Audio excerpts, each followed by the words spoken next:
हर हर महादेव। आपने मुख्य कथा सुनी होगी। अब मुख्य कथा के बाद भगवान शिव के शिवलिंग रूप में प्रकट होने की कथा का भी वर्णन सुनिए। 4 प्रहर की कथा है। चारों प्रहर की कथा एक ही वीडियो में सुनिए। शिव आदि अनंत स्वरूपा तजोमय है, रूप ब्रह्मा विष्णु भूल में पड़े, मिटा दिया वह रूप, ओम उमापते नमः। प्राचीन काल की बात है जब ब्रह्मांड में केवल सृष्टि के कर्ता भगवान ब्रह्मा और पालनहार भगवान विष्णु ही सक्रिय थे। भगवान शिव की महिमा उस समय भी अपरंपार थी, परंतु एक बार एक ऐसा प्रसंग आया जब श्री ब्रह्मा और विष्णु जी के मध्य विवाद उत्पन्न हो गया कि दोनों में से श्रेष्ठ कौन है। तब यह विवाद इतना बढ़ गया कि दोनों ने अपनी अपनी शक्तियों का प्रदर्शन करना आरंभ कर दिया। देवताओं और ऋषि मुनियों ने भी इस विवाद को शांत करने का प्रयास किया, परंतु जब कोई समाधान नहीं निकला तब स्वयं भगवान शिव ने इस विवाद को दूर करने का निश्चय किया। भगवान शिव के ऐसा पूछने पर कि आप दोनों में से श्रेष्ठ कौन है, तब भगवान ब्रह्मा जी ने कहा, प्रभु मैं सृष्टि का रचनाकार हूँ, मेरे बिना कोई जीव अस्तित्व में नहीं आ सकता है, मैं ही सृष्टि का आदि कारण हूँ, अतः मैं ही श्रेष्ठ हूँ। भगवान विष्णु ने उत्तर दिया कि महादेव, सिर्फ रचना करना ही तो सब कुछ नहीं है, जब तक उसे सही मार्गदर्शन और पालन न मिले तब तक सृष्टि का कोई महत्व ही नहीं है। मैं ही पालन करता हूँ, इसलिए मैं श्रेष्ठ हूँ। दोनों में वाद विवाद इतना बढ़ गया कि धीरे धीरे यह अहंकार में बदल गया। दोनों ने अहंकार को समाप्त करने के लिए तभी अचानक ब्रह्मांड में एक अद्भुत और अद्वितीय तेज प्रकट हुआ। यह एक अनंत प्रकाश स्तंभ के रूप में था और आकाश से पाताल तक फैला हुआ था। यह प्रकाश इतना दिव्य था कि इसके तेज से तीनों लोग प्रकाशित हो उठे। दोनों देवताओं ने इस दिव्य प्रकाश को देखकर अचंभित होकर एक दूसरे की ओर देखा। तभी एक दिव्य आकाशवाणी हुई, यह तेज परम ब्रह्म भगवान शिव का स्वरूप है। यदि तुम दोनों अपनी श्रेष्ठता सिद्ध करना चाहते हो तो इस प्रकाश स्तंभ के अंत को खोजो। जो इसका अंतिम छोर खोज कर लेकर आएगा वही सबसे श्रेष्ठ होगा। यही सुनकर भगवान विष्णु और ब्रह्मा जी ने इस चुनौती को स्वीकार किया। ब्रह्मा जी ने हंस का रूप धारण किया और इस प्रकाश स्तंभ के ऊपरी छोर को खोजने के लिए आकाश की ओर उड़ चले। वहीं भगवान विष्णु ने वराह रूप धारण किया और पृथ्वी के नीचे इसकी गहराई को खोजने के लिए पाताल की ओर प्रस्थान किया। भगवान श्री वराह रूप में बहुत गहराई में गए, परंतु उन्हें इस ज्योतिर्लिंग का कोई भी अंत ही नहीं मिला। वे लाखों योजन अत्यधिक दूर तक चले गए, फिर भी इस प्रकाश स्तंभ का कोई अंतिम बिंदु नहीं दिखाई दिया। तब उन्हें समझ में आ गया कि यह ज्योति अनंत है और कोई भी इसकी सीमा नहीं खोज सकता। वे इस सत्य को स्वीकार कर अपने स्थान पर वापस लौट आए और भगवान शिव को प्रणाम करके कहने लगे, हे महादेव, आप ही सृष्टि के मूल कारण हैं। मैं आपका शरणागत हूँ। मेरी बुद्धि पर ये जो भी मोह माया थे वह दूर हो गई है। अब वहीं ब्रह्मा जी आकाश की ऊंचाइयों तक पहुँच गए, परंतु वे भी उस दिव्य ज्योतिर्लिंग के अंत को नहीं खोज सके। लेकिन अहंकारवश उन्होंने सोचा कि अगर मैं हार मान लूँगा तो मेरी श्रेष्ठता समाप्त हो जाएगी। तभी उन्हें एक केतकी का पुष्प नीचे गिरता हुआ मिला। ब्रह्मा जी ने उस केतकी के पुष्प से ही पूछा, क्या तुम इस प्रकाश स्तंभ के ऊपरी छोर से आए हो? केतकी पुष्प ने उत्तर दिया कि हाँ, मैं इस प्रकाश स्तंभ के ऊपरी भाग से ही गिरा हूँ। ब्रह्मा जी ने इस पर पुष्प को साक्षी बनाकर झूठ बोलने का निश्चय किया। वे लौटकर श्री विष्णु जी के पास आए और कहने लगे, मैंने इस प्रकाश स्तंभ का अंत पा लिया है। तब भगवान विष्णु को ब्रह्मा जी की बात पर संदेह हुआ, लेकिन ब्रह्मा जी ने केतकी के पुष्प को प्रमाण रूप में प्रस्तुत किया। तभी भगवान शिव वहाँ प्रकट हुए और उन्होंने क्रोधित होकर कहा, ब्रह्मा, तुमने झूठ बोलकर अपनी श्रेष्ठता सिद्ध करने का प्रयास किया है, इसलिए अब से कोई भी तुम्हारी पूजा नहीं करेगा, तुम्हारे नाम से कोई मंदिर नहीं बनेगा। और भगवान शिव ने केतकी के पुष्प से भी कहा, तुम झूठ का साथ देने के दोषी हो, इसलिए अब से मेरी पूजा में तुम्हें कभी भी अर्पित नहीं किया जाएगा। केतकी का पुष्प यह सुनकर कांप उठा और भगवान शिव से क्षमा मांगने लगा, परंतु शिव जी ने कहा कि झूठ को किसी भी रूप में स्वीकार नहीं किया जा सकता। भगवान शिव ने फिर कहा कि यह ज्योतिर्लिंग ऐसा अनंत स्वरूप है, इसे जो सच्चे मन से पूजे वह समस्त पापों से मुक्त होकर मोक्ष को प्राप्त करेगा। यही कारण है कि महाशिवरात्रि के प्रथम प्रहर में इस कथा को सुनने और शिवलिंग का पूजा करने पर विशेष महत्व बताया गया है। इस प्रकार जो भी भक्त इस कथा को महाशिवरात्रि के प्रथम प्रहर में सुनता है और शिवलिंग का विधिवत पूजन करता है, वह समस्त दोषों से मुक्त होकर शिव कृपा को प्राप्त करता है। इस कथा का श्रवण करने से विशेष पुण्य की आपको प्राप्ति होती है और भक्तों को यह अहंकार त्यागने और सत्य के मार्ग पर चलने की प्रेरणा देती है। गौरी के तप से पिघले शंकर, मिला उन्हें वरदान, सिद्धि समृद्धि प्रेम सुख होता, शिव विवाह महान। भगवान शिव और माता पार्वती जी का विवाह केवल एक दाम्पत्य संबंध ही नहीं, बल्कि यह भक्ति, तपस्या और समर्पण की सर्वोच्च गाथा है। माता पार्वती जी के कठोर तप और भक्ति के कारण ही उन्हें भगवान शिव का वरदान प्राप्त हुआ। दूसरे प्रहर की कथा में इस दिव्य विवाह की संपूर्ण महिमा का आपको वर्णन किया जाता है और इस कथा को सुनने और स्मरण करने से दाम्पत्य जीवन में सुख शांति आती है, संतानहीनों को संतान सुख की प्राप्ति होती है और समस्त मनोकामनाएं भी पूर्ण होती हैं। सतयुग में दक्ष प्रजापति की पुत्री सती ने भगवान शिव को अपने पति के रूप में प्राप्त करने के लिए घोर तपस्या की थी। उनका विवाह भगवान शिव से हुआ, लेकिन एक बार दक्ष प्रजापति ने एक विशाल यज्ञ का आयोजन किया और उसमें भगवान शिव को आमंत्रित नहीं किया। देवी सती ने जब अपने पिता के यज्ञ में जाना चाहा तो भगवान शिव ने उन्हें समझाया कि जहाँ उनका सम्मान न हो वहाँ जाना उचित नहीं, परंतु सती अपने पिता से मिलने और कारण जानने के लिए चली गई। यज्ञ में पहुंचकर उन्होंने देखा कि उनके पिता ने भगवान शिव का अपमान किया है। यह वह सहन न कर पाने के कारण उन्होंने वहीं योग अग्नि द्वारा अपने प्राण को त्याग दिए। भगवान शिव को जब यह ज्ञात हुआ तो उन्होंने क्रोधित होकर तांडव किया और वीरभद्र को भेजकर दक्ष यज्ञ का विध्वंस करवा दिया। तब देवी सती ने अगले जन्म में राजा हिमालय और माता मेनका के घर जन्म लिया। उन्होंने पार्वती नाम दिया गया। बचपन से ही देवी पार्वती भगवान शिव की परम भक्त थीं। देवर्षि नारद ने एक दिन माता पार्वती जी को बताया कि वे पूर्व जन्म में सती थीं और भगवान शिव उनके नियम पति हैं। यह सुनकर पार्वती जी ने अपने हृदय में भगवान शिव को प्राप्त करने का निश्चय किया और कठोर तपस्या में लीन हो गई। तब माता पार्वती ने हजारों वर्षों तक हिमालय की गुफाओं में कठिन साधना की। पहले उन्होंने केवल फलाहार किया, फिर केवल सूखे पत्तों का सेवन करने लगी। अंत में उन्होंने जल और अन्न त्याग कर केवल वायु के आधार पर तपस्या की। उनकी इस कठोर तपस्या से समस्त देवता और ऋषि मुनि प्रभावित हो गए एवं स्वयं ब्रह्मा जी और विष्णु जी पार्वती जी की भक्ति देखकर चकित थे। भगवान शिव पार्वती जी की भक्ति से प्रसन्न तो थे, लेकिन वे उनके प्रेम की परीक्षा लेना चाहते थे। तब उन्होंने सप्त ऋषियों को पार्वती जी के पास भेजा। सप्त ऋषियों ने माता पार्वती से कहा कि हे देवी, आप इतनी कठिन तपस्या कर रही हैं, लेकिन शिव तो बैरागी हैं। वे सांसारिक जीवन से परे हैं, भस्म रमाने वाले हैं, शमशान में रहने वाले हैं। आप जैसे राजकुमारी के योग्य वे नहीं हैं। तब माता पार्वती जी ने उत्तर दिया, भगवान शिव समस्त ब्रह्मांड के स्वामी हैं और उनकी भक्ति से भरकर कुछ भी नहीं है मेरे लिए। शिव ही सर्वस्व हैं। यह सुनकर सप्त ऋषि संतुष्ट हुए और भगवान शिव को यह समाचार सुनाया। तब भगवान शिव स्वयं एक वृद्ध ब्राह्मण का रूप धारण करके देवी पार्वती जी के पास आए और उनसे बोले कि हे देवी, तुम युवा, रूपवान और दिव्य गुणों से युक्त हो। मैं देख रहा हूँ कि तुम भगवान शिव के लिए इतनी कठिन तपस्या कर रही हो, लेकिन क्या तुमने सोचा है कि शिव जी की कोई संपत्ति नहीं है, वनवासी हैं, भस्म लगाते हैं, मृग शाल धारण करते हैं। क्या तुम सच में ऐसा वर चाहती हो? माता पार्वती जी ने उत्तर दिया, हे ब्राह्मण देव, आप चाहे जो कुछ कहें, लेकिन मेरे लिए तो शिव ही सब कुछ है। उनके बिना मैं जीवन की कल्पना भी नहीं कर सकती। तभी भगवान शिव अपने वास्तविक रूप में प्रकट हुए और माँ पार्वती जी से बोले, हे देवी, तुम्हारी भक्ति और तपस्या से मैं प्रसन्न हूँ। मैं तुम्हें अपनी अर्धांगिनी के रूप में स्वीकार करता हूँ।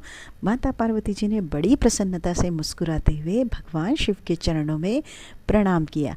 तब भगवान शिव ने विवाह का निश्चय किया तो सभी देवी देवताओं और ऋषियों ने आनंद छा गया। परंतु जब भगवान शिव की बारात प्रस्थान करने लगी तो यह अन्य विवाहों से बिल्कुल भिन्न थी। बारात में भूत, प्रेत, पिशाच, नाग, योगी और अघोरी शामिल थे। भगवान भी स्वयं भस्म रमाए हुए, गले में नाग धारण किए हुए और बेल पर सवार होकर निकले। इधर माता पार्वती जी की माता मैना जब यह बारात देखने लगी तो चिंतित हो गईं। तब भगवान शिव ने अपनी माया से सुंदर स्वरूप जो है धारण कर लेते हैं और माता पार्वती जी से विधिवत विवाह करते हैं। भगवान शिव और माता पार्वती जी के इस विवाह से यह सिद्ध होता है कि सच्चे प्रेम और समर्पण से भगवान भी प्रसन्न होकर कृपा बरसाते हैं। महाशिवरात्रि के द्वितीय प्रहर में इस कथा को सुनने से दाम्पत्य जीवन सुखमय बनता है। जो व्यक्ति विवाह में समस्याओं का सामना कर रहे हैं उन्हें तो इस कथा को अत्यंत श्रद्धा से सुनना चाहिए। जिन कन्याओं का विवाह नहीं हो रहा है वे माता पार्वती जी का व्रत करें और इस कथा का श्रवण करें। यह पावन कथा समस्त दुखों और कष्टों को दूर करने वाली मानी गई है। हर हर महादेव। महाशिवरात्रि की शुभ बेला में अब हम तीसरे प्रहर की कथा जो है वह सुनते हैं, को सुनकर भगवान शिव की आप कृपा प्राप्त भी कर सकते हैं। राक्षस तप से वर पाए शक्ति का अभिमान, शंकर शरण गए विष्णु की सजे नटवर बान। हर हर महादेव। भगवान शिव तो करुणा के सागर हैं। वे अपने भक्तों की हर इच्छा पूर्ण करने वाले हैं, लेकिन कई बार असुर उनकी तपस्या से प्रसन्न कर वरदान प्राप्त कर लेते हैं और उनका दुरुपयोग करते हैं। ऐसा ही एक प्रसन्न भस्मासुर के साथ घटित हुआ जिसमें भगवान शिव को स्वयं संकट में डाल दिया। यह कथा भगवान शिव और भगवान श्री विष्णु के अटूट प्रेम की गाथा है। जब भगवान शिव संकट में आए तब भगवान विष्णु ने मोहिनी रूप धारण कर उन्हें बचाया था उस संकट से। यह कथा हमें सिखाती है कि अहंकार और शक्ति का दुरुपयोग स्वयं के विनाश का कारण बन सकता है। प्राचीन काल में शंखचूड़ नामक असुर के वंश में भस्मासुर नामक राक्षस उत्पन्न हुआ। वह अत्यंत बलशाली और अहंकारी था। उसे अपने बल का बहुत गर्व था, लेकिन वह अमृत की शक्ति प्राप्त करना चाहता था। भस्मासुर ने घोर तपस्या का निश्चय किया और कैलाश पर्वत पर जाकर भगवान शिव की उपासना में वह लीन हो गया। उसने हजारों वर्षों तक कठिन तपस्या की। पहले उसने अन्न जल का त्याग किया, फिर वह अपने शरीर की ही बलि देने लगा। अंत में उसने अपना शीश काटने का निश्चय किया। उसकी कठोर तपस्या देखकर भगवान शिव जो है अत्यंत प्रसन्न हुए और तुरंत प्रकट होकर बोले, वत्स मैं तुम्हारी तपस्या से प्रसन्न हूँ, वर मांगो। भस्मासुर ने भगवान शिव से कहा कि हे महादेव, मुझे ऐसा वर दीजिए कि मैं जिसके सर पर भी हाथ रख दूँ वह तुरंत भस्म हो जाए। भगवान शिव जो अपने भक्तों की हर इच्छा पूर्ण करने वाले होते, उन्होंने बिना देरी किए हुए वरदान दे दिया। भक्त भस्मासुर को सहर्ष दे दिया।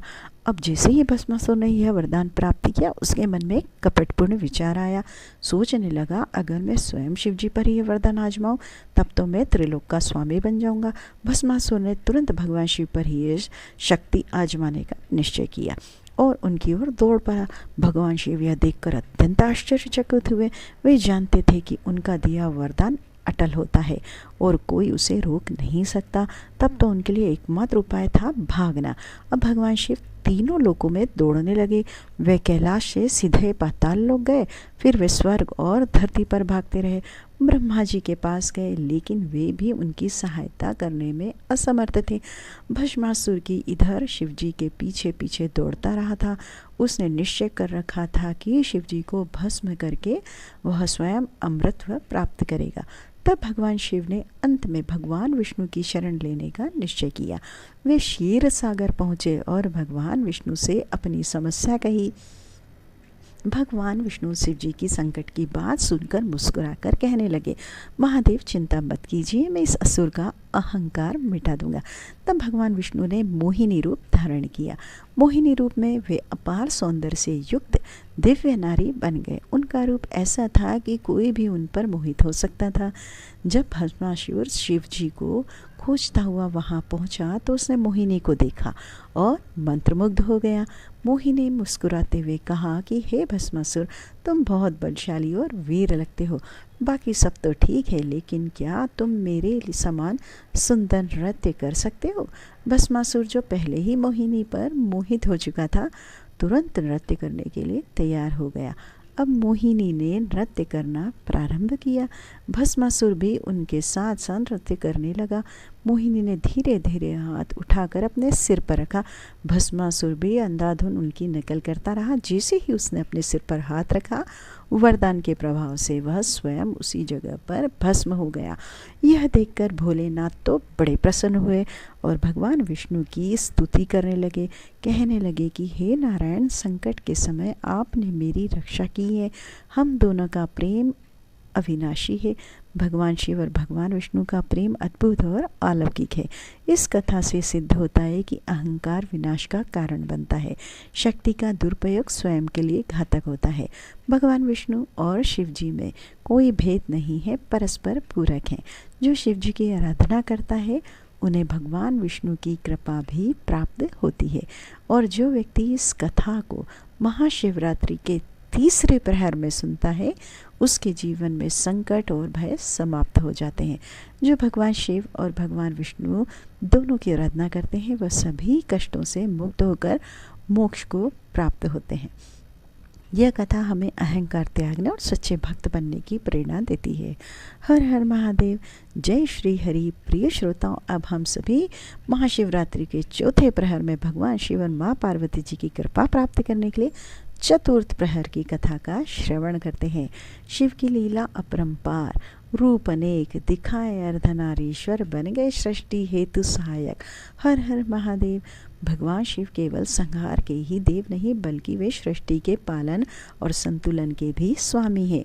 महाशिवरात्रि के चतुर्थ प्रहर में शिव जी के अर्धनारीश्वर स्वरूप की कथा सुनी और सुनाई जाती है, जो यह दर्शाती है कि न केवल पुरुष बल्कि स्त्री भी सृष्टि की उतनी ही महत्वपूर्ण धुरी है।